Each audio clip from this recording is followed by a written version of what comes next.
Welcome to the Hub Podcast. I'm your host, Cheney Passer. With me is You're Leaving Me, Courtney. You're also leaving. You're leaving. I'm leaving first. You're leaving while I'm away. Second, and then you're leaving third, and then fourth, and then fifth, and then sixth. I know. You leave tomorrow. What time do we have to get up? We get to get up later tomorrow, 5:10. 5 a.m.? 5:10 to be specific. But yeah, and then 11 days without each other. Yeah, that'll be weird. And I will have gone to 2 places while you are gone. Yeah. I get home Sunday, you leave Sunday, but we miss each other by basically half a day. Yeah, 10 hours or something like that. And then I'm home for 3, gone for 4, and then we both come back on the same Sunday. What are you going to do by yourself? Live my life, live my best life. Go to all the coffee shops in Austin. Live your best life. I love how your best life is without me. No. Go to all the coffee shops. Get my nails done.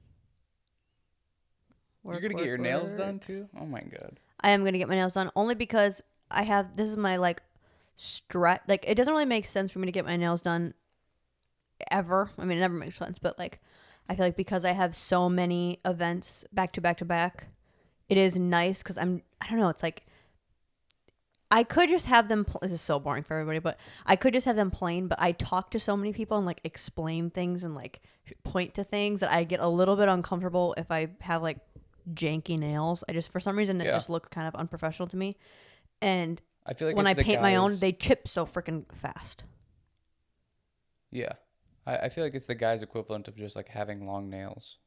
Yeah. It's just you don't want people to see it, or it's just kind of weird or maybe gross or. And I don't have that good of nails to begin with. So I really have to What is good nails? They're just, I don't know if they're damaged, but I just have gross, dry old lady hands to begin with that I tried to distract with the nail part. But my nails are super thin and they break, and I have to have them really short to even just look fine. But if I have, I don't know, it's I'm so done up everywhere else. Sure. That it's if I don't have that, it's kind of I don't know, it's wearing a full face of makeup and then not putting mascara on or not putting lipstick on. It looks like you just are not an adult, I think sometimes. Or I'm not going, just why are you doing all of that effort but not finishing it with that? And I love having my nails done. That I feel this makes sense. Okay, well, this is the most work you're going to be doing in a short amount of time. Just do it the once a year that you do it. Yeah. But definitely going to plan to go to, my Monday is probably going to be Sleep. Starbucks. Go to Sleep. Starbucks. Oh yeah, sleeping a little bit. Go to Starbucks, work at Starbucks. Probably get my nails done maybe on Monday. Just do a fun me day. And then, honestly, it's just going to continue to be prepping for more to come. The Super Bowl will be done by the time this one's done. So congratulations. Insert. Who do you want to win? Probably the Bengals. Yeah? Because of the I Am football? Yeah, I like him. And it's just the fun Cinderella story team. They really have gone a long way to get there. And in a weird, I mean, they obviously should be there because they won, but they just were kind of not supposed to be there in the sense of they weren't really but one of the best teams, I guess you could say, but clearly they are one of the best teams because they're there. So it's but yeah, probably them. I like the quarterback on the other team, but I don't know. It's happened again this year where the Super Bowl is being held and one of the teams in it, that's their home stadium. Last year, I think it was Tampa Bay. The Super Bowl is in Tampa Bay, and the Buccaneers happened to make the Super Bowl, so they basically played at home for the Super Bowl. Sure. Same thing's happening this year where LA is in the Super Bowl and they're doing the Super Bowl in LA this year. It's so crazy to me. I don't see, because we went to a Chargers game and it's I see those teams because they're LA teams. They're not real athletes or something. I don't know why. It's the Lakers is one thing and all that, but I don't know. I feel like those teams just because it's like it doesn't scream sports. Sure. I mean, LA is definitely not like football minded. No. It's the Lakers. Their basketball and baseball. Yeah. They don't really care about football that much, that fan base. And it's kind of like what they say about LA in general. Like there's so much going on there and so much to do and so many music events and this and that, whatever, that like people don't hone in on the sports as much as like other cities. Like, oh my, you should see what's happening in Cincinnati. Like, oh, I believe like it. schools are shutting down the day after and all that type of shit, to where it's like that doesn't happen in LA. That's one thing that is cool that I feel like, I don't know, like LA kids don't get to experience, which granted, like they get to grow up where there's a beach and you can go surfing and like that's where you hang out with your friends at the beach. But I don't know, like anytime I would talk to my students about it, like they would never go to football games at school, like high school games. Yeah, like that kind of stuff, or like going to basketball games, like that's not, sports isn't as fun or as big of an event as it was for us. That I think it's just like something to do with the lack of activity in places like the Midwest and the weather. Yeah. Of like, there's nothing to do when it's cold outside, so let's all focus on what we can watch on TV, which is sports, or what brings us together in a community kind of thing, to where LA is so big, you're not really going to have your teams or your fans. I mean, you do, I guess, but I think it's also I agree with you. I think city-wise though too, like LA is so big that a lot of these football fan bases are kind of relative to LA, are smaller cities like Cincinnati, to where it's like there's just a more kind of home pride type of thing, where LA, it's like it's so big, there's so many people there, so you just naturally have so many different interests and people just doing different things, to where like Cincinnati, it's kind of like what's there to do in Cincinnati? It's root for the Bengals, root for the Reds, like it's kind of, I don't know. It's like football. There's really not. They're big cities, but not like LA. No. Lakers, I feel like the Lakers is the one thing that you kind of hear people talk about, But even then, like, it's just because the Lakers have been kind of Hollywoodized, Right. Like, yeah. It's to where it's like they're not even that big of fans. Like, you could take somebody that's a LA Dodgers fan or LA Lakers fan. They're not as big of a fan as, the Cincinnati Reds fans. To where they know the stats. They know the history about the team. They know, There's too much going on. There's too much other stuff going on there. Like you said, you have the warmth and the beaches year round. You're not going to, like, go to a football game or go to a baseball game all the time. Right. You could go to the beach. You could go do a whole bunch of other stuff. Plus, people are just more, like, they're more in their own world, I feel like they're kind of on a path and they're wanting to do something for themselves rather than like the community of sports. Yeah, their excitement is like their maybe own job or career, or trying to pursue that, to where other places it's like, no, this is my fun thing. True. It's drinking and jumping through tables. Like that's Buffalo. Yeah. What are you going to do in Buffalo? Yeah. You're going to watch the Bills and that's about it. Yeah. That is the cool thing about sports, I think. One of the cool things about sports. Sports are the greatest thing to ever be. There's nothing better than sports. It's nothing. I've said it a million times. It's the last, like, pure thing on earth. I disagree with that. The more that I listen to you, the more that I listen on, like, the Pat McAfee show and just hearing what's going on, it's like, no, it's starting to become this bullshit like everything else is too. It's probably the last, like, closest thing to that, but it's like the new even rules that they have, and like the stupid like flags that you get for like, oh, because he looked at me after he got a touchdown and then he looked at me and cheered at me. Sure, but that's not that's not that much of a thing. I mean, compared to like everything else in the world, like. Sure, but where does it start? Oh my god. No, it's the last pure thing. It's you win and you lose, and that's about it. That's why for kids teams, they gotta stop doing just the participation stuff. It's like, no, there's a winner and a loser. Yeah, because there's no lesson in Because that's where the purity is going to get lost. Is if that's what this podcast is about today is kids, but like, you know, if that's what their lesson is in sports and what they're learning from a young age, when they get older, it's going to be like, well, that's how it was when we were growing up. So that's how it should be. Like, it should be fair. Well, and you're not like when you get to grown up life, it's all about adversity. Like you're constantly faced with it and constantly trying to work through issues and problems, and you're trying to problem solve, and you're trying to keep your cool and do all these things, to where if you're not challenged with that when you grow up, you know, all of a sudden you're faced with it. You're faced with the real world.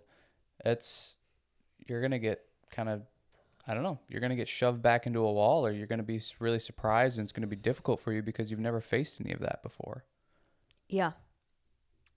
That's something that's interesting. Like, both of us growing up doing the thing that, I don't know, like doing the same thing for so long, or like starting when we were younger and then continuing with it, even though like it was different things. It is very different now than like, say, when we grew up, of how our coaches treated us, or like what the structure of a practice was or a class was, compared to, you know, like I still teach kids now, and maybe what's more acceptable or what happens a lot of the time. Like, we are very rapidly becoming more sensitive, or like, I don't know, like we're choosing our kids almost too much.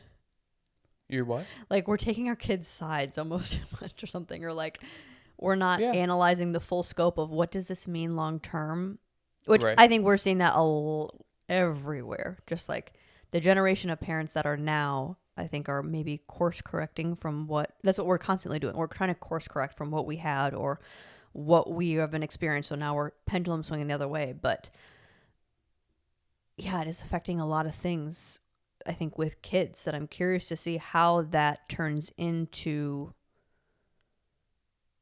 Like, does that affect something like sports, like on a professional level, when they get to that point? When these kids grow up to be in the NFL, what does that look like because of what they were raised with?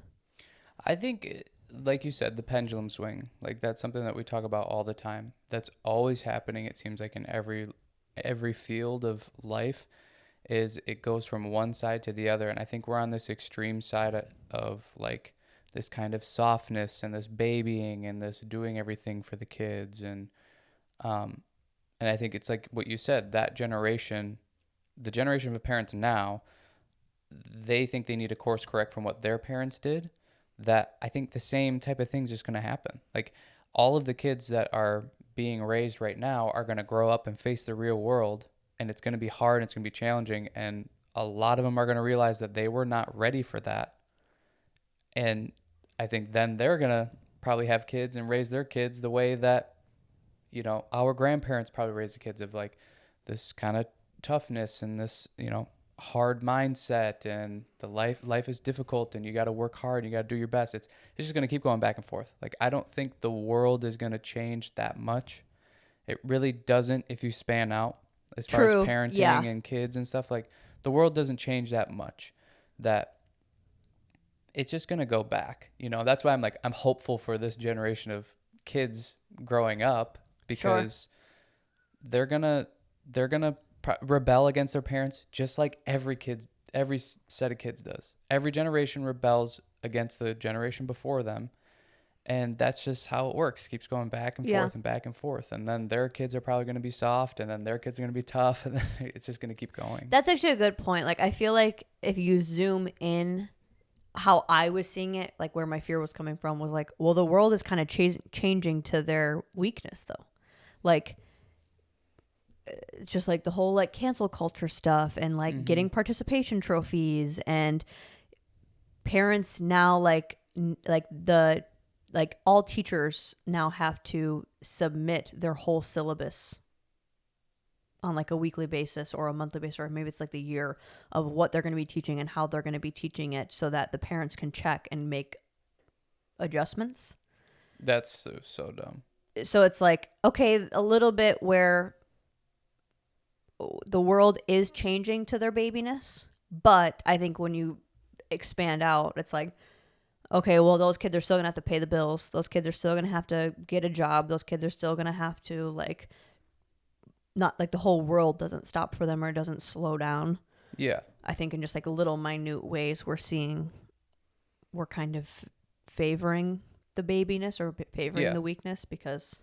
Yeah, we're in that time period for sure where we're talking about trauma more, and we're talking about depression more and stress, and we're trying to bring it to light and work on that. At least some people are trying to work on that. That wasn't happening before, but I think this is what it does. You go to the extreme and then you dial it back a little bit, and you find the common ground or the balance that you need.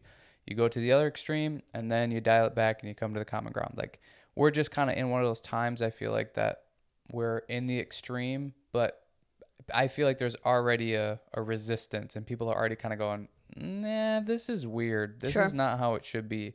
To where now we'll start to come back the other way, and it'll balance, and then something else will come, and it's just that over and over and over again. I think if you can not be a prisoner of the moment type thing, and just zoom out a little bit and just do what you got to do, and maybe keep your mouth shut or keep quiet and wait. Like, you'll find the path, or you'll find the direction. You'll be fine. Well, maybe it's just whatever like you're focusing on too, and what you're surrounded by. It's like for me, who I'm literally dealing with kids and their parents, and like say I have 100 kids, I bet 50 of them are the parents that are like, well, it's okay that they're talking. It's okay that they're running around in class. Like, it's just for fun. Or, it's like, well, they're only 3. But then the other 50% is like, keep them in check. Mm-hmm. Or like, if they're disrespecting you, stay on them. Or like, if they need to be, course corrected, you have full blessing to do that. Yeah. So I think it is like also just like, what am I seeing, or what? There is always going to be the other side of it. Yeah, totally. Well, and I think those kids are going to grow up, and some of them are going to be ready for being told what to do and doing their job and doing a really good job at it and not taking things personally. And then the other ones are going to grow up and they're going to get told what to do, and that's going to tick them off, and they're going to be whiny, and they're going to think they know better, and they are going to take it personally, and they're not going to fare too well. And that's the job of the parent. And it's unfortunate that, I don't know, maybe we're in this time where there's a little bit more leniency and a lot more leniency and a lot more babying, and, my kid can't do any wrong, and listen to the kid and all that type of stuff, that they're just going to grow up, and they're going to be in a tough situation. Because when you go to a job or you go work for a company, like, they're not going to put up with your crap. They're not going to deal with it. Like, they're going to just get rid of you because you're not helping. You're not helping the team. Yeah. And that's kind of what this whole thing is about, is helping society and being equal parts to society and contributing. And if you're not doing that, like, people aren't going to keep you around, and people aren't going to want to be around you. And then that's a super lonely life. Yeah. That's got to be such a tough, I don't know. I feel like we talk about parenting all the time, but I feel like that's a tough like balance to have as a parent, is having them be a kid and enjoying that, and like having somewhat of the understanding and the patience of, okay, but they are young, they are learning, they're constant. That's all kids are doing, is learning all the time. Yep. That figuring out the balance of, okay, they're learning versus my job is to set them up so that, not so that it's easy, but so that somewhat they have success, or somewhat so that they know they're prepared. And I think for younger kids, it's easy. And I'm saying this mostly just because I've seen this happen a lot, where I teach from 2 to 18. So I've seen the range of the kid that doesn't listen or has struggle in class when they're younger. If that's not corrected, that stays. And then they work with other teachers, or they work with me when they get older. It's like, well, now we expect you to be different because you're, say, 8 or you're 12 or whatever. That it's almost like if that would have been adjusted then or assisted with then, you wouldn't be struggling with it now. Not so much of like, well, we need to like keep them in check right away. But they're also going to have more fun than when they're 8, when they're 12, when they're understanding how to act, and they don't have to get yelled at for something because it was sought after when they were younger. Right. Well, they've gotten away with it for how long? And now they're coming in contact with people or teachers or bosses that aren't putting up with that, and they don't understand. They thought they had an idea of, well, this is how the world works.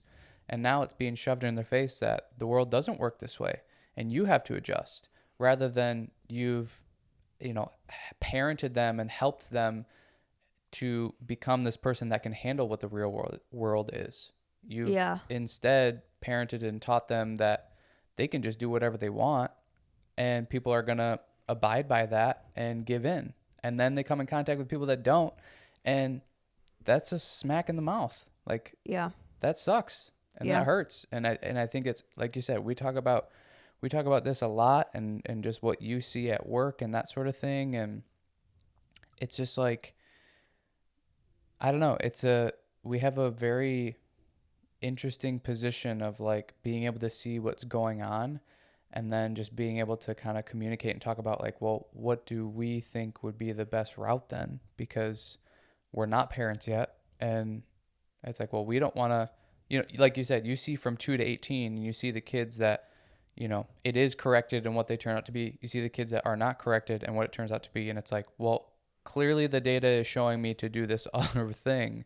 So, but then you see society going, no, don't do that thing. That's bad. Right. So it's like, how do I differentiate and make the right decision?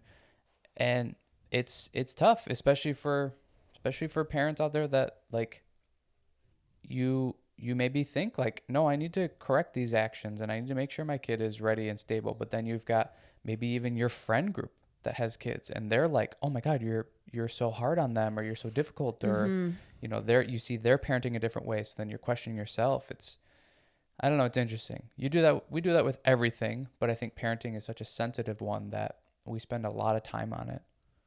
Yeah. Well, and that's why another reason I love my job is just like, I get to see so many different kinds of kids and so many different parenting styles. And, even especially now in Texas, like somewhere it's very, very religious based, and their rules and their lessons are solely based on that. And then I see the opposite side, or even just like maybe more like an older generation of parents versus the younger generation of parents, and how that works. And I don't know. Yeah, and I've also been teaching for long enough too that I've gotten to see kind of the progression as kids have gotten older.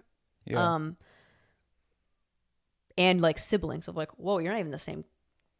Like, you are polar opposites from each other. I am so interested in like, how do you parent that? How do you like, this kid is so energetic and crazy and can't sit still for 2 seconds, and this one just like wants to read in the corner and like barely wants to even be in the class because it's too over the top. Yeah.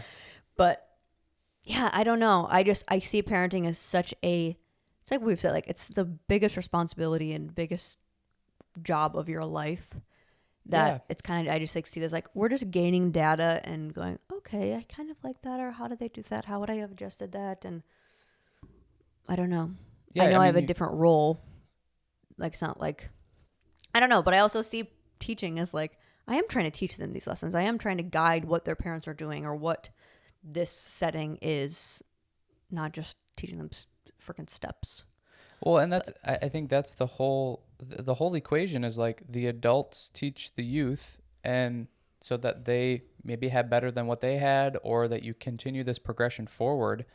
And that's what's kind of depressing about, bad parents or bad teachers, bad adults, is like you have those people in society now that are teaching the youth and influencing them, and now the youth is going to, potentially become that. Or sometimes there's a positive in that of like, they look at it and they go, I don't want to be like that. Mm-hmm. I see that they hate their job, or, they're maybe not good citizens or whatever. So I don't want to be like that. And they kind of revert to a different route, but that's not always the case. And I think like good parenting, good teaching is always gonna trump, the risk that like bad parenting would teach a kid the right from wrong type of thing. You know, you don't want to take that risk. Yeah. But it's just, it is. It's one of those things that we analyze so much, and with you teaching, you analyze it a lot and just see the interactions and see what you feel like works and what doesn't work. And I don't know, it's interesting to see this time of like, you know, we didn't necessarily grow up. I feel like we kind of grew up in this middle area, this middle time of like, it wasn't super tough, but it wasn't super soft. And I think those are the prime areas in, you know, society, is like that pendulum swing. Well, it's got to come through right in the middle. It's got to come through the middle at some point. So that time is where you're really getting, I feel like, solid individuals. And I don't mean to sound like braggadocious that like we hit the middle point, so we're awesome. Right. But, and maybe it was location, but I do feel like we grew up kind of in that middle period of like, you know, my parents were tough on me with certain things, but they were maybe a little bit more relaxed about other things. And that was all beneficial, that like we're in this soft period. And I feel like, I don't know, from what conversations that we've had, I think the type of parents that we would be is try to somewhere be right in the middle again. Like we might just come back and be that pendulum swing in the middle. And I feel like our classmates and stuff probably would feel the same way or think the same way. Probably, yeah. Well, and that's why it's cool with the teaching stuff, is like I feel like I'm getting so much practice. Yeah, because totally. Every kid is so different. And, you know, it's like today I went from teaching 2-year-olds to 8-year-olds back to 5-year-olds. You know, it's like, and I'm getting maybe 20 kids in each of the classes and kind of getting to see, okay, well, this is 20 different versions of a kid. Yeah. How do I teach, guide, and discipline? Discipline seems such a bad word, but like discipline each version of this kid. Yeah. And I'm getting practice of like, okay, that didn't work with you. Right. Or like, okay, you're the one that likes to be a little bit more of the leader, but you still need to learn how to channel that within the class. So how can I do that versus this kid that's a total follower? And we're doing the same thing. We need to do the same activity, keeping them engaged and fun, but still prepping them for the what's next. It's like I'm constantly, sometimes I complain about that, and today was a rough one, but most of the time sometimes you win, sometimes you lose. Yeah. Oh, that's one thing that happened today. I had to sit the one class down, and I just like told them what I was telling you. Like, there are so many of you in here.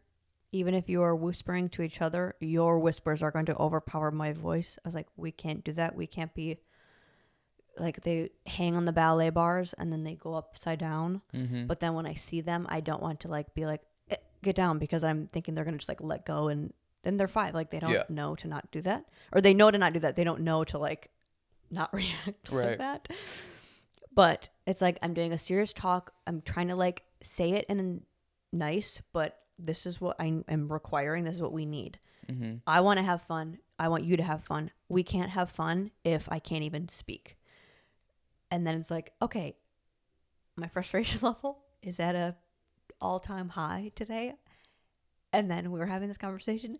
And then, of course, every single time there has to be some kid that goes, raise their hand, thinking they're going to have a question on what we're talking about.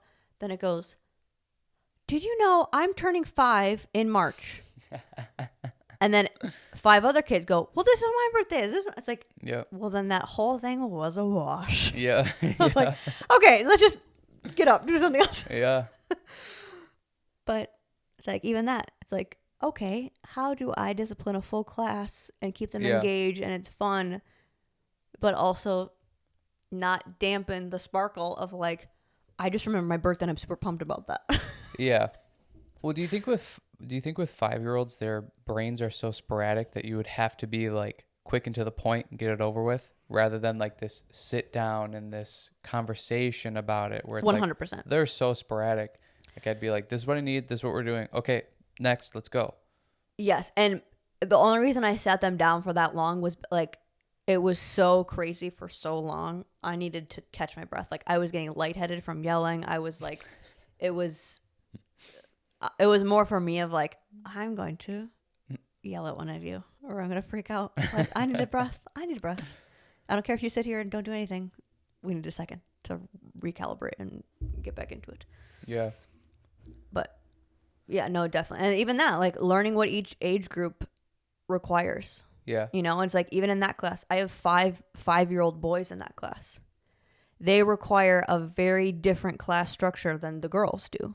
Yeah. They're quicker, they're even quicker pace, and they want to be more energetic, and they start the class by doing laps around the room and like trying to chase each other and punch each other. Mm-hmm.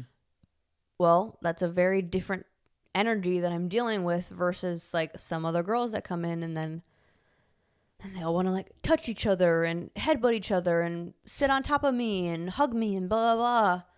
That's like, okay, learning how to deal with that and then going and still like, but then also be cool with like 16-year-olds and how to talk to them and reason with them and teach them in like well, you're learning how to be an adult. How do I talk to you when I just came from like, oh, I'm so sorry that they punched you. Yeah. Yeah, you don't probably have 16-year-olds punching each other. No. I think something that applies to this is what we talked about the other day too, of like discipline being like giving you freedom. People not really realizing or understanding that, and where I heard it from is from Jocko, so it's not my thing at all. I heard it from him, and it makes a lot of sense the more that I think about it, of like, and I think this applies to kids too, because we're kind of in this time where I feel like kids are allowed to just kind of wander and just do whatever and be free, and they can do whatever they want. They can, there's really no discipline, and discipline in the sense of like, there's not a ton of structure that I think we want them to explore and be able to find, their passion or find what they're interested in and have fun. Like, parents are so afraid right now that their kids are going to be sad or upset at any single moment. But I think what they don't realize by giving them all of this just like loosey-goose time is they're not being set up to have a structure or a pattern or a routine to succeed then. Like, they're just constantly wandering around. And then as they grow up and get older, it's going to be that same sort of thing of like, you're just kind of, maybe it's wandering from job to job, or it's not like focusing on one singular task to get it done and then move on to the next. They're trying to do 10 things at once, and then they're getting overwhelmed and they're getting stressed and they're having anxiety. Mm-hmm. And to me, all of this could, for a lot of individuals, could simply be cured by having discipline and having a structure and a routine for the day. And it sounds like it's like takes away your freedom, but in a sense it's giving you more freedom, because you can schedule your freedom in that then, rather than having this. It's what we talked about on how many episodes ago of just being stressed, of like you schedule things out that starts to go away, but you have this loosey-goose thing of like, well, I need to do this and I need to do that and I need to do this schedule and I've got 10 to do and I have more time, but for some reason it's freaking me out. It's like, plan and schedule this out and then be disciplined with that, follow through with that. You get to then schedule your freedom within that. You get to schedule the activity that you want to go do, and it's guilt-free and whatever, rather than feeling guilty about every little bit of fun you have because you have work to do. Well, if you scheduled that, you'd be fine. It would work. And it's the same thing that I'm seeing with kids, is just this like hectic, just go wherever and do whatever, because the parents don't want to be the bad guy, because their parents were the bad guys to them. It's I don't know. I just feel like that's going to be more damaging than helpful. Because then you become an adult and you have to do those things. You have to deal with stress. You have to deal with crazy days. You have to deal with, maybe overwhelming experiences that, again, it's like setting your kids up for success with that, setting them up so that they somewhat know how to at least understand the situation. That I feel like, and I see this very differently depending on what age group I'm talking about, but like,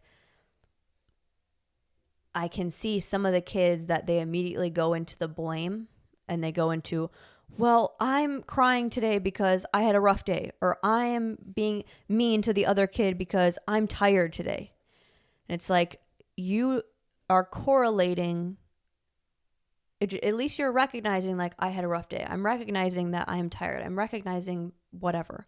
But you're correlating with, because I'm struggling with something, I get to cry. I get to express myself in these other ways, rather than how do we take positive action with it. Right. And I think that's what I try to do a lot of, especially with the younger age group, that they are figuring it out. But like, you know, when I can tell they're acting out. Yeah. You know, not going, hey, stop doing that. Maybe sometimes I will, but other times, like, just bringing them to the side and going, are you having a rough day?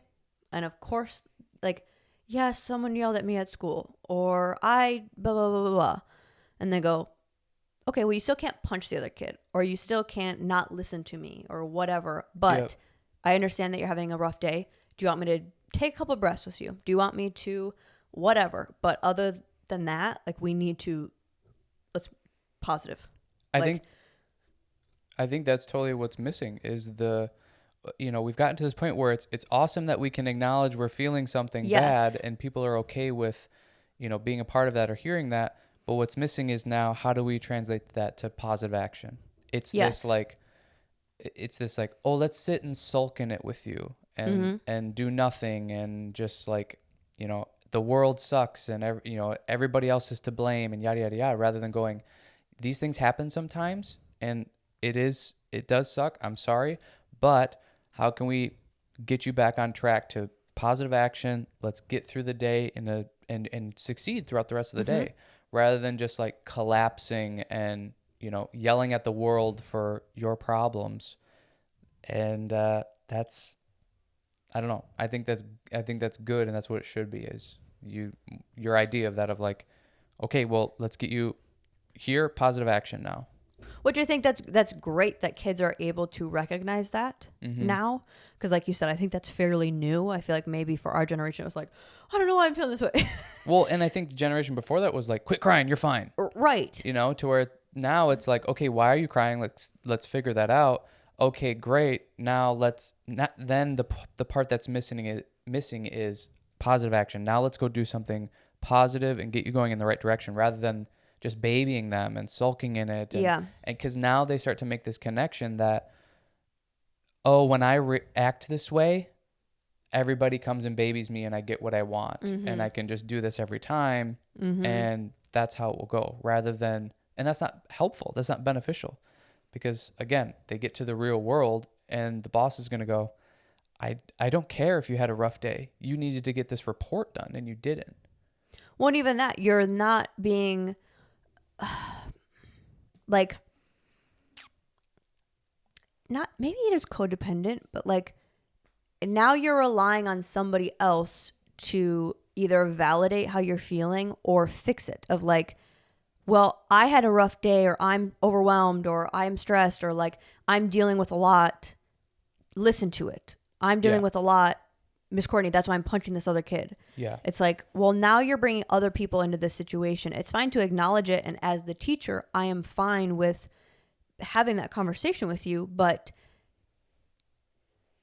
it's like, you can be more self-reliant in that. And that's why I like asking kids, like, it depends on the age. If they're like the 2 to 3 year olds, I might suggest, okay, do you want us to all take, I call them like magic breaths. Do you want us to all take a magic breath together? Or should we wiggle around for 5 seconds and then stop? And most of the time that's fine. Or is it with like the 8 year olds, like, okay, what would help? What do you think would be help you to get through this, feel validated, and then move on? Yeah. And most of the time, like, that was my question of the day today, was with one of my classes, was like, what something that makes you happy or feel relaxed? And they all had things, like whether it was like petting my dog, or taking a nap, or taking a bath, or playing with this specific toy or something. They all knew, so they can all make the connection of, this is what I can do to self-soothe. This is what I can do to adjust if I am having a rough day or whatever, if I need to just like come back to center. So it's like, okay, great. There's your solution. There's something that you can do by yourself, self-reliance, but still working with the problem. Yeah, I think that's what, again, there's another issue that I think a lot of people have right now a lot of kids are going to have is like people feel like they need to be validated in order to move on. And it's like, not everybody's going to be out there to validate you so that you can move on. You got to be able to do it for yourself, figure it out yourself, and then move on. You have so many people just standing in a room going, validate me, validate me, validate me.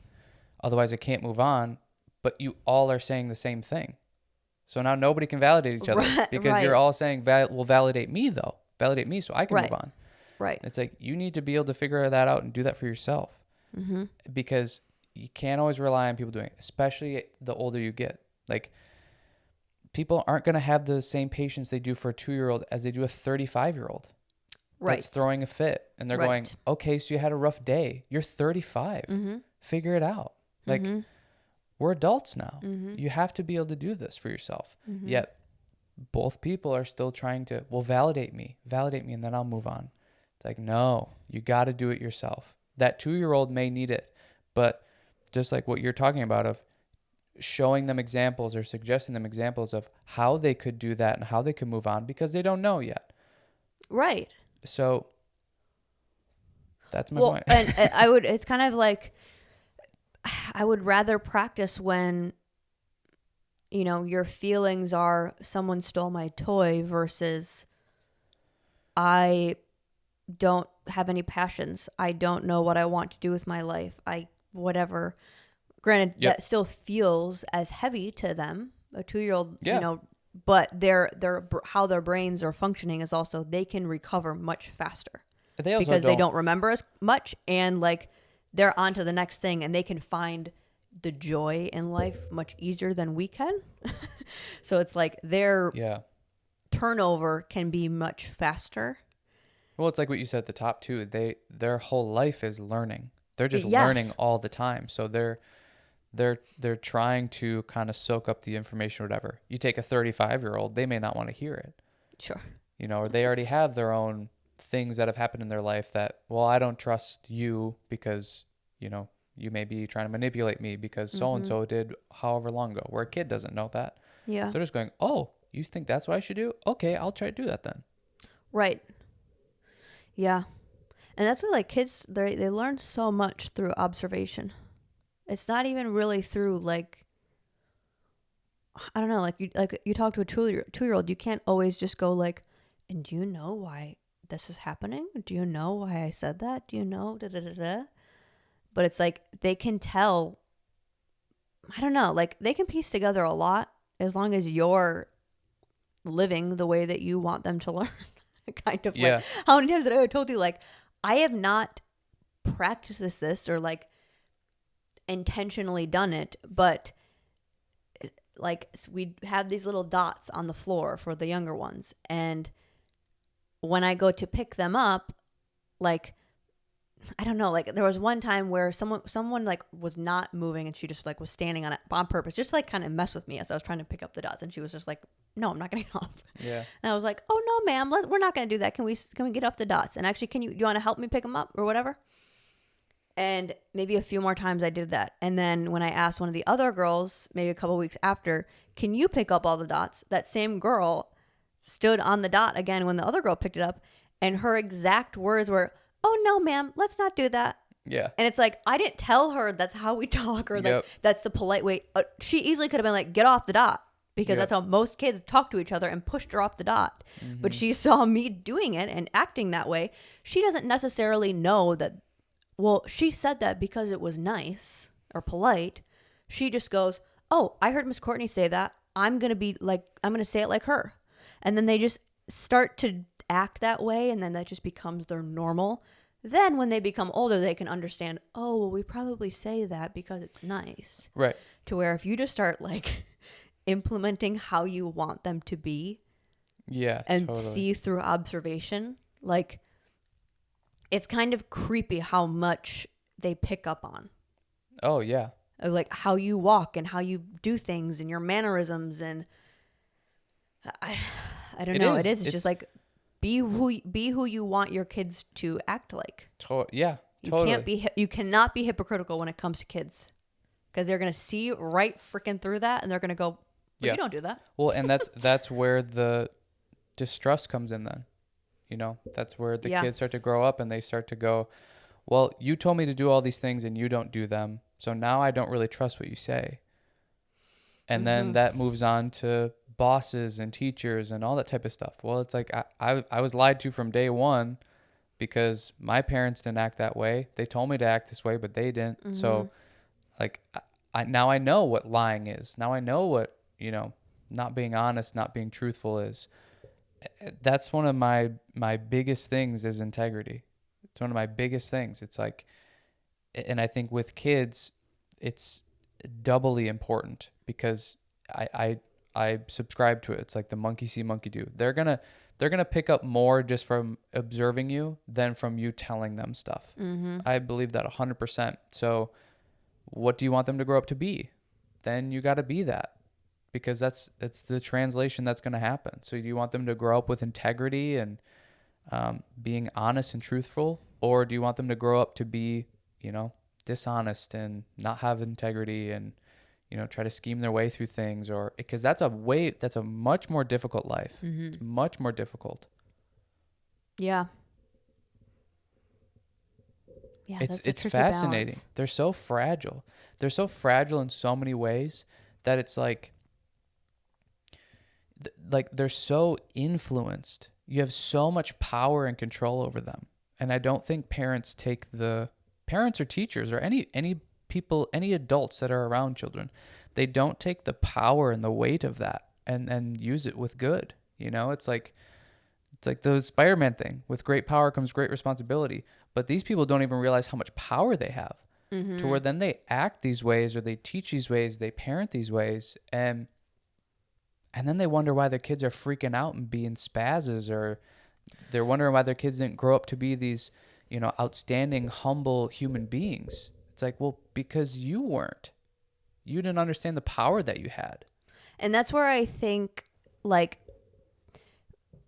adults have less of an... I think they have more power when it comes to action. I think, at least what I see, or even how I teach, like I can see myself like, oh, this is where it doesn't work, is like you giving lessons, like verbal. It's like most of the time you have less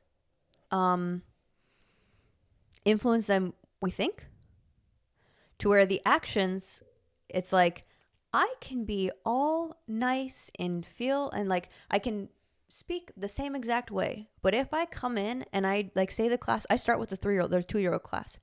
If I am not able to prepare my room, and I'm not able to have my music going and have the mat set out and da-da-da-da, and I'm feeling frazzled, or I come in frazzled, that class is going to be shit, because they're going to come in and they're going to go, oh, you're acting weird. Now I'm going to act weird. Like, it is spot on every single time that happens. They're crazy. But if I can stay calm, I can stay grounded, I can stay like, okay, I'm acting how I want you to act, then it's fine. Yeah. So it's like my voice is the same. How I'm speaking, what I'm choosing to say is the same. But it's how I'm acting, how I'm holding myself, how I am, you know, able to conduct myself. They respond every single time to that. Yeah. And again, there's where my lesson is too. Like, that's what happened with the kids today. Why they started freaking out. As I was coming at them like, I'm going to freak out. I'm going to freak out at you. Yeah. And they're going, okay, well, let me give you something to freak out about then. Yep. My birthday's in March. Yeah. My gosh. I think you have to understand how smart kids are, but you have to understand how naive they are at the same time. To where it's like, they're so moldable. Yeah. I mean, all of those things that you almost have to be like a Jedi about it.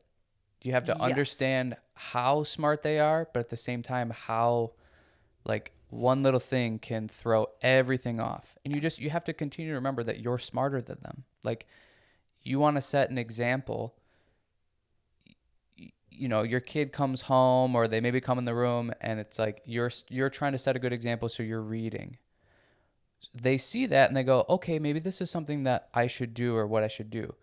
Now, the way that you can be somewhat of a Jedi about it is like, just sit down and open a book and act like you're reading.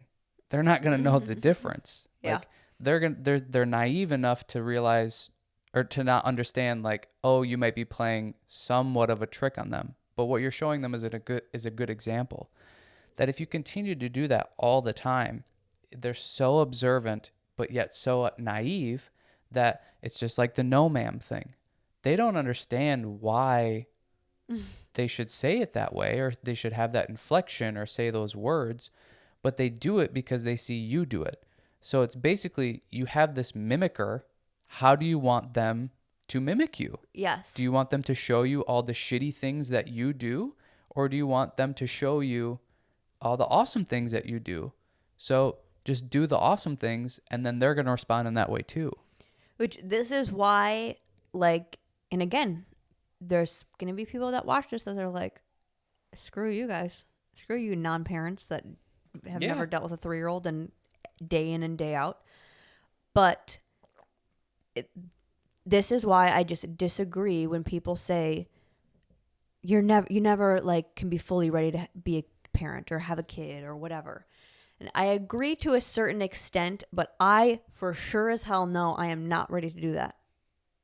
Like, I don't want to have that level of patience. I don't want to have that level of awareness for what I am doing. I don't feel like I am, and yes, you are always changing, you're always adapting, you're always trying to get better, but there is so much I want to work on myself first before like having that person observe every little thing about me.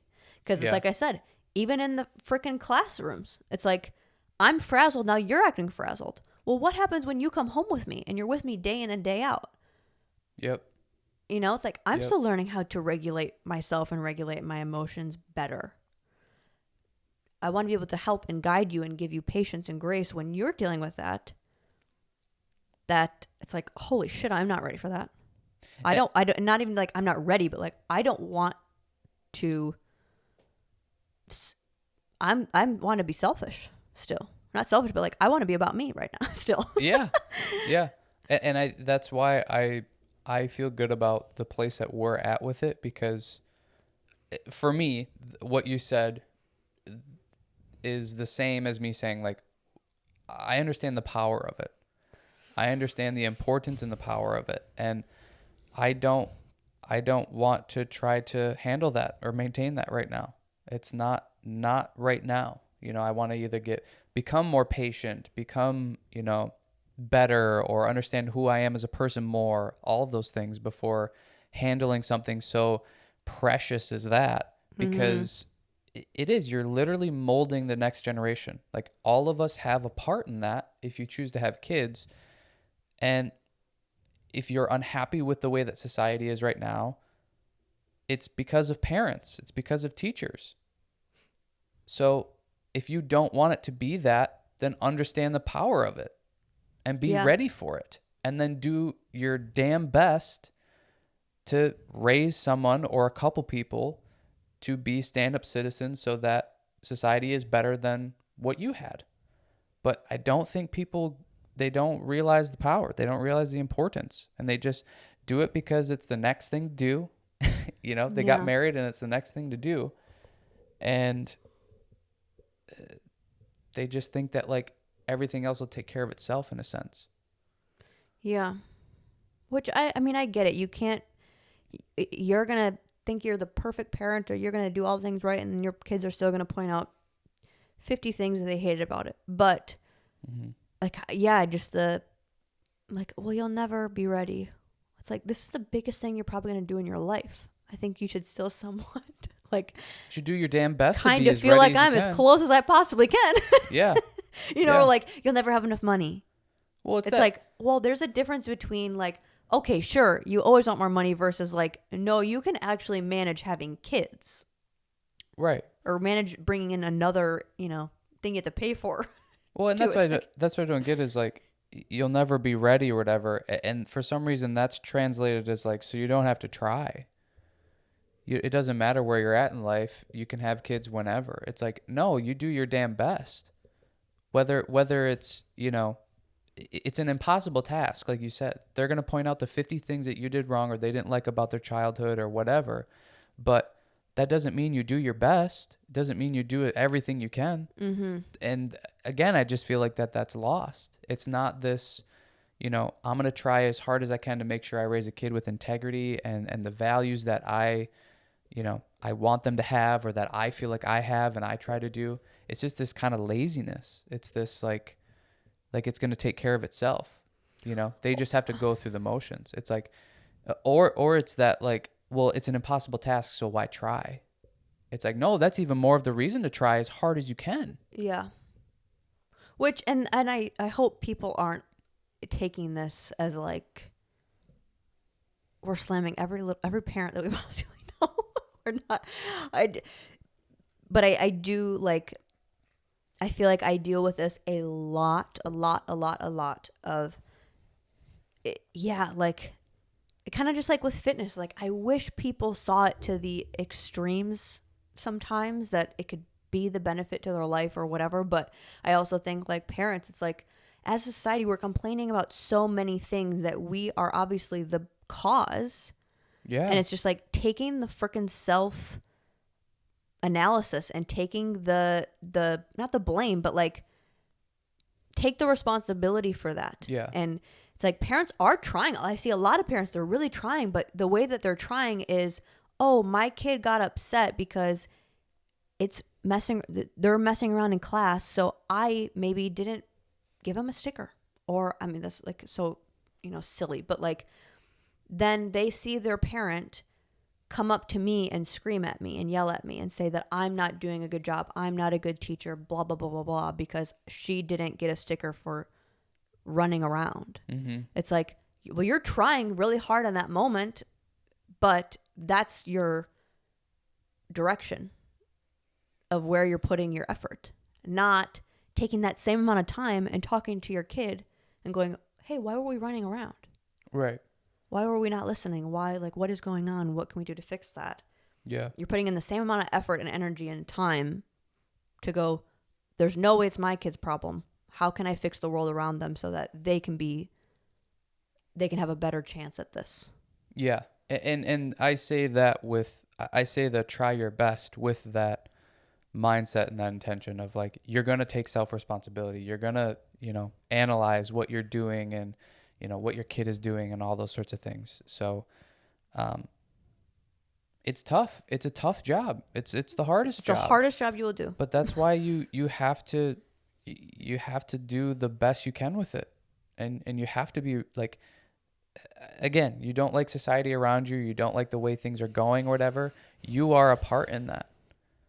And it's that whole like, well, if we all just did this little bit, it'd be better. It's like, yeah, it is. That is how it works. That's how we've gotten to this point. That's how we're going to get to the next point. That's how your parents got to this point. Mm-hmm. Like everybody has a part in this. And especially when it comes to parenting and teaching and mentoring and all that type of stuff, you are molding the next generation to kind of take your place or be the new controllers or influencers, dictators of the mm-hmm. world. You have a part in that. So take responsibility.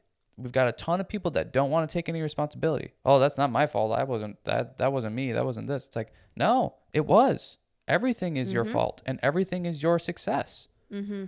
When this country does well, that's because of you. When this country does bad, that's because of you.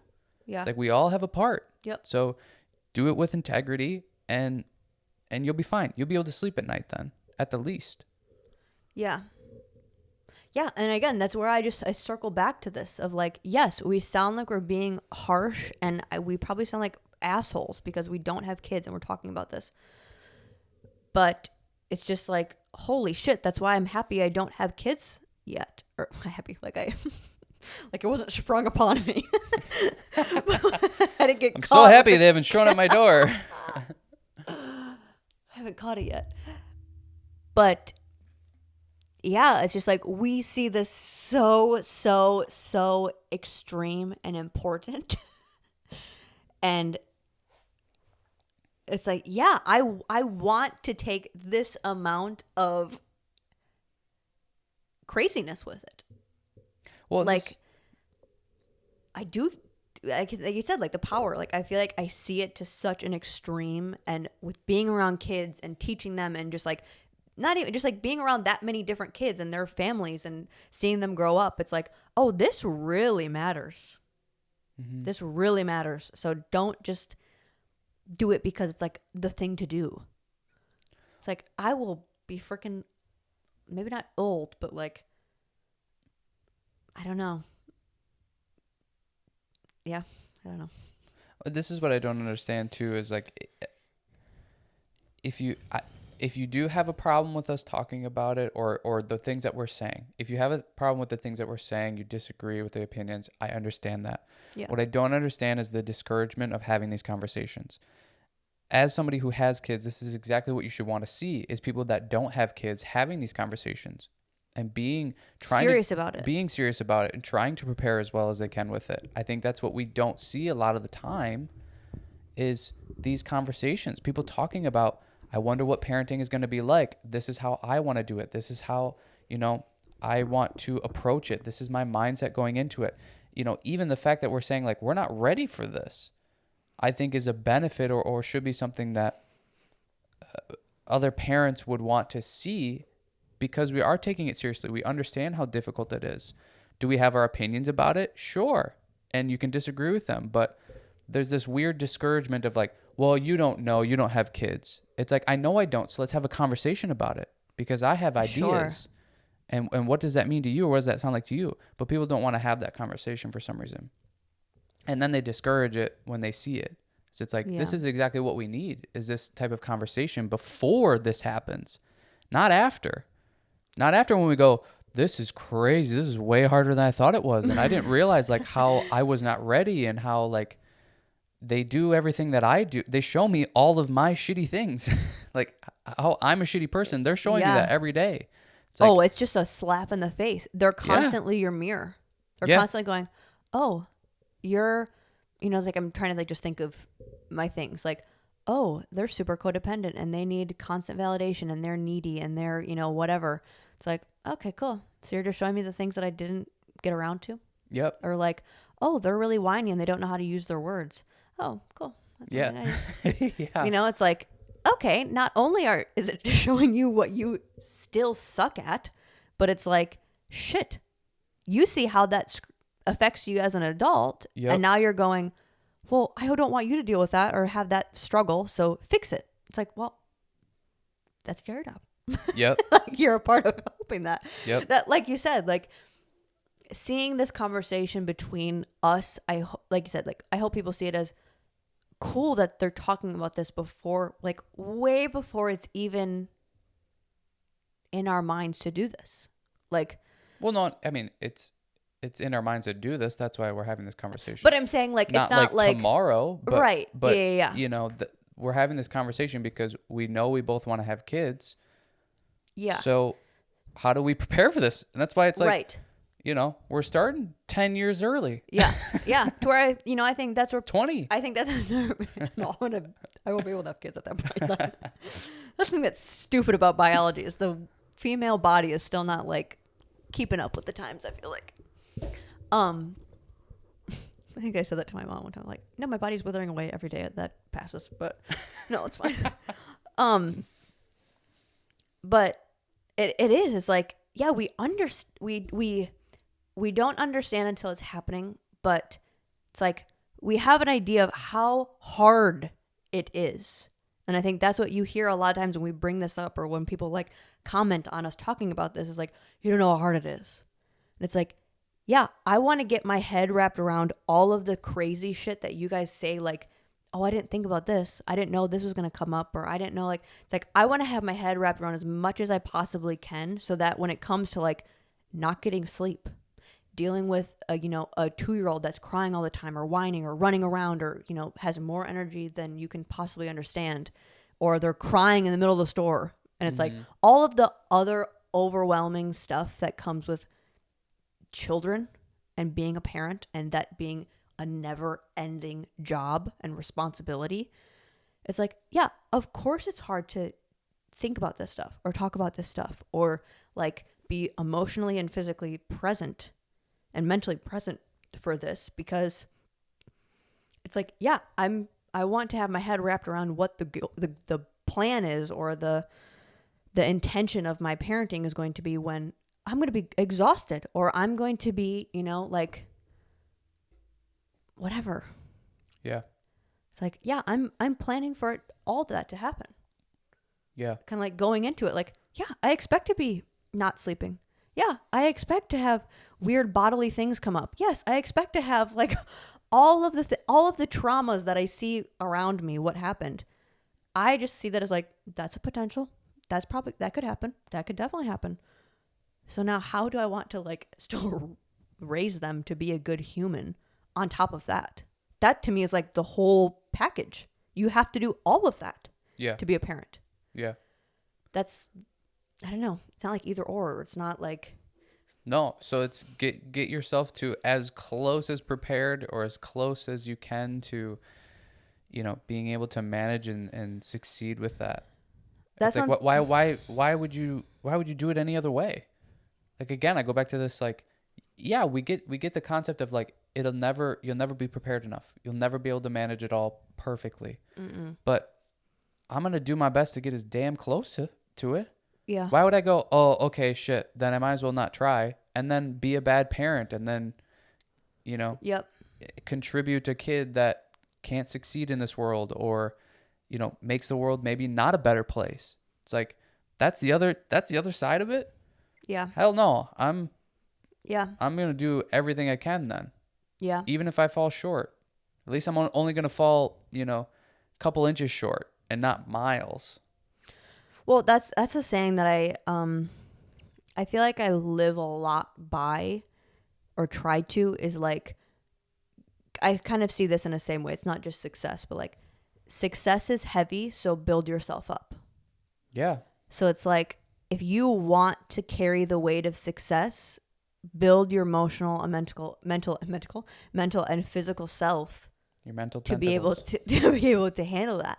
It's the same thing with parenting, or wealth, or good relationships. It's like, all of that stuff is so heavy, and so, like you said, like the power of that. So it's like, build yourself up to be able to handle that with grace and with patience and with understanding. So it's like, okay, yes, you might not fully know when you're ready to do that, but I want to try my best to build myself up to be able to handle as much of that as I possibly can. So when, it's kind of like the being prepared, so you don't have to scramble. It's like, I'm going to prepare as much as I can, so when the crazy shit happens, I have the bandwidth and the room and the patience to deal with it. Not like, well, all the stuff that I didn't take care of, now it's coming up now when I have to deal with that. Yep. It's like, all this shit that I know I want to work on it.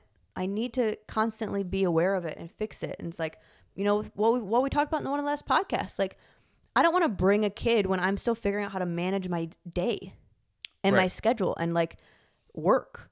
Yeah. I don't have a good work-life balance. Well, your kid is definitely going to force you to do that. So I would rather that happen with somewhat of ease, and not like, well, I didn't figure out how to do it without you, so you're kind of a problem now. Or like, this is just that much harder. It's like, set yourself up for it to be as seamless as it possibly can. And that all to me boils down to be responsible. That's what that is be responsible. To me, that's what those actions would be, is you're being responsible by doing that. Sure. Yeah. And just understanding the responsibility that is. It is. It's just like taking shit seriously. Yeah. Honestly, it's like taking it seriously, understanding the importance of it. And it's like, it's like, how many people say that to me with teaching? It's like, well, it doesn't really matter. Just like have them have fun, or like, it's just a dance class. It's like, I was with my teachers more than I was with my parents. Yeah. So, no, I take that very seriously. How many parents have said, like, that thing that you do in class with her, she doesn't do it at home now. Or she doesn't do this thing that was a problem for years and years because I was just consistent with it, or whatever. Like, even just that, like, I'm not with this kid day to day, so I get to kind of zoom out and bring a different perspective. Of course I want to do that because I care about the kid. I care about the betterment of whatever that generation, or just helping kids. That's the point of my job. Who cares if it's freaking dance? I could give a shit about that. But it's like, understand the responsibility of that. Understand the responsibility that you have, and you have the influence. Yeah, because selfishly, it makes your life better. When the kids come in and they're well behaved, it makes your life better. When society is well behaved and they're nice and polite, it makes your life better. Mm-hmm. So even if you want to look at it that way, of like, you know, if everybody else is nice around me and everybody else is working and doing things with integrity, it makes my life better.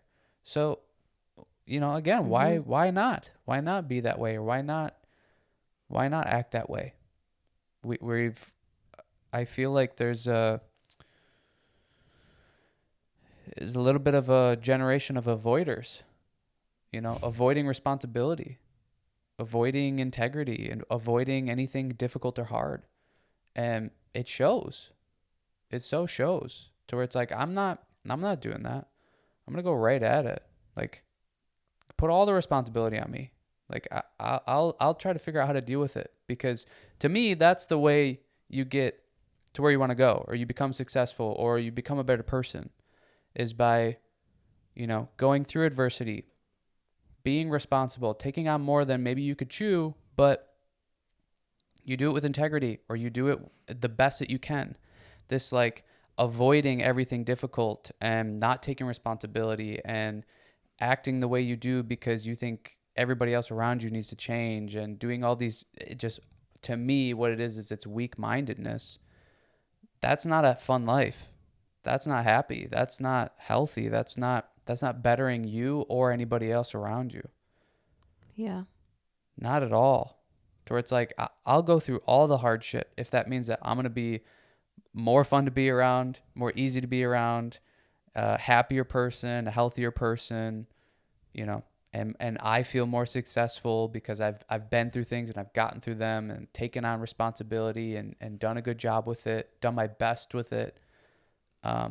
That's the life I want to live, not the opposite. And then also raising the opposite. Right. Ugh, that's tough. That's so horrible.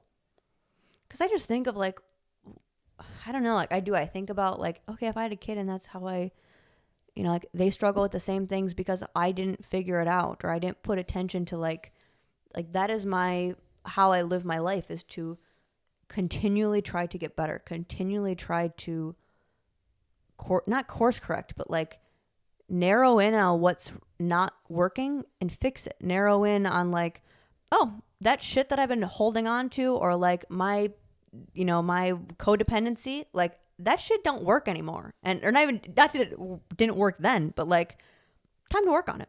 Time to fix that. This whole, like, you overworking and not living your life, gonna phase out. You're gonna get burnt out. Yeah. And do you want to do that? Do you want to do that when you're 40 years old and you can't handle it anymore? No. So figure it out, fix it, actively try to work on that. Yeah. That it's like, if I didn't do that, or didn't have that mindset, and then I bring a kid into the picture, it's like, now I'm giving them that same thing to deal with when they're adults. Yeah. Just, you know, it's like. And I think a part of it is just trying to fix or figure out as many of those as you can, because you're always going to find things. There's always going to be some. You're never going to be done. Yep. You're never going to be done. And that's like, you're never a finished project. You know, I'm fine with failing in certain areas, but as long as my kids or other people think or feel like, you know what, he did his best, and that's honest and truthful, like, that's the most I can wish for. That's the best compliment that I could get, is, hey, at least he did his best. He may have done things in weird ways or messed up in certain areas, but he did the best that he could. That's it. Yeah. That's all of it. Yeah. And I don't see a lot of that. I don't see people giving their best. Yeah. And that is also why sports, let's circle back. It's also why sports are freaking awesome. Yeah. Because they only encourage that. Yeah. They encourage that.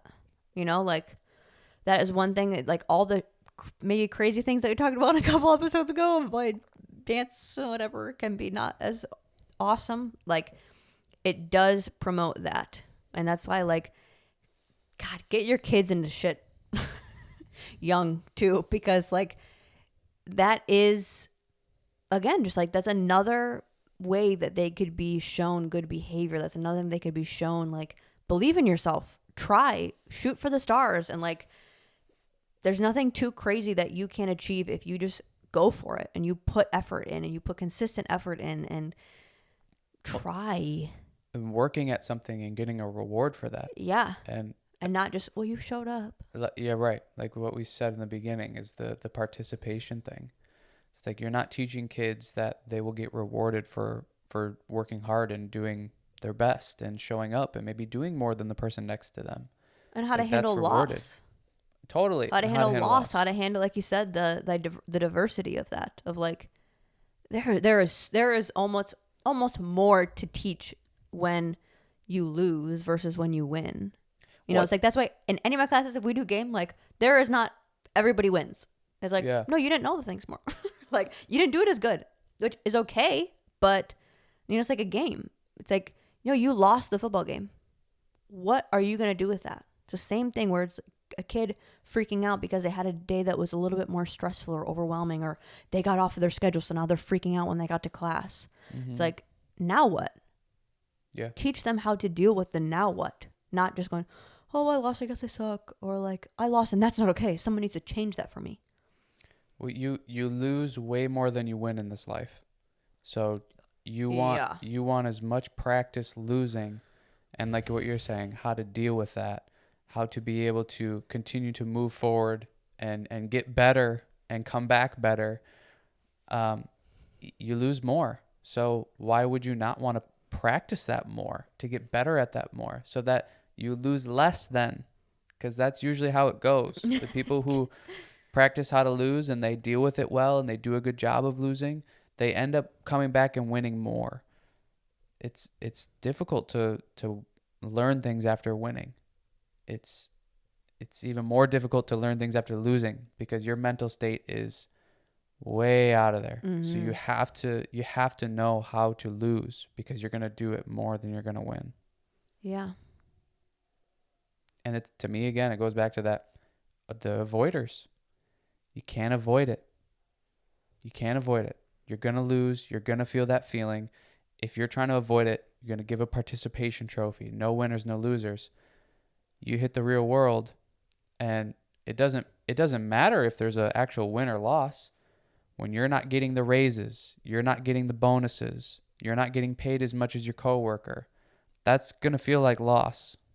That's going to feel like you're losing. Or even just your life didn't turn out how you thought it was going to. Right. So what are you going to do with that?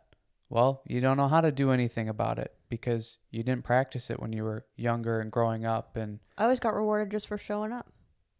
Like, we don't get rewarded in life for just being alive. Right. You get charged for it. Yeah. Yeah, you get charged. You got to pay for it. Yeah. Literally. Yeah. So I came home so hot with how that freaking class went today. You were hot. You walked in the door and you were just...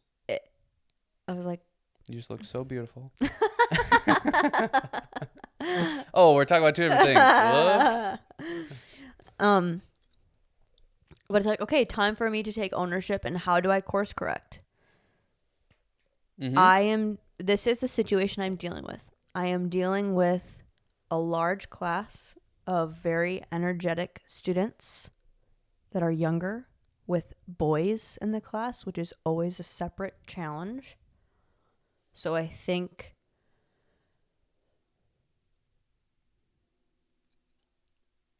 what I can do is I need to adjust how I set up the class. I maybe need to not let them come in until I can get settled, because I think that's when the energy starts to reel. Is like literally they come to the door and they start sprinting. So it's like they're already setting the stage that they own the space rather than me. So then I'm frazzled right off the bat, which then they're feeding off of that. So I think I need to adjust in that way, and I think I need to keep my classes quicker pace because they're getting bored. Yeah. So I need to do that. Because me yelling at them is not the answer. They need to learn how to pay attention and learn and stay focused and not punch each other in class. That's not and they can't come in and run. That's not the space for that. But I'm matching them with the same level of crazy. Their level of crazy is running around. I'm matching them with freaking. It's like we're both doing the same thing to each other. Yeah. So. Yeah, they just can't keep it inside. Yeah. Well, I wasn't either. I was yelling at them. Yeah, but they like have to run. That's true. You just sit there and like your eyes get big. I go, you have to stop doing that. Yeah. I always just look at like, you have to simmer. You have to go. You have to chill. You're giving way too much. You need to calm it down. Yeah. But yeah, I need to be the adult. I need to one that you gotta simmer I gotta too, set the room. Yeah, I need to regulate quicker, and I need to adjust to their. Yeah, they're learning at this pace, and I'm teaching it like this. I'm doing things for way too long, so they're getting frazzled. Yeah, I need to adjust a little bit. They also, but again, that's where the matching comes in. Is teaching them like, well, because you started coming in way too hot of running around, you now don't get to come in until I'm ready to handle that. And we're not going to come in running anymore. We're going to come in walking. Maybe I greet them at the door so they feel that presence right away and they don't feel like they can charge in. Then go from there. Do you have any suggestions on that? No, I was just going to say, I feel like that's good for me. Okay. Cool. Sweet. Like and subscribe to the YouTube channel. Follow our Facebook page, The Hub Fitness. Our Instagram, at The Hub Fitness. And thank you and good night. Mm-hmm.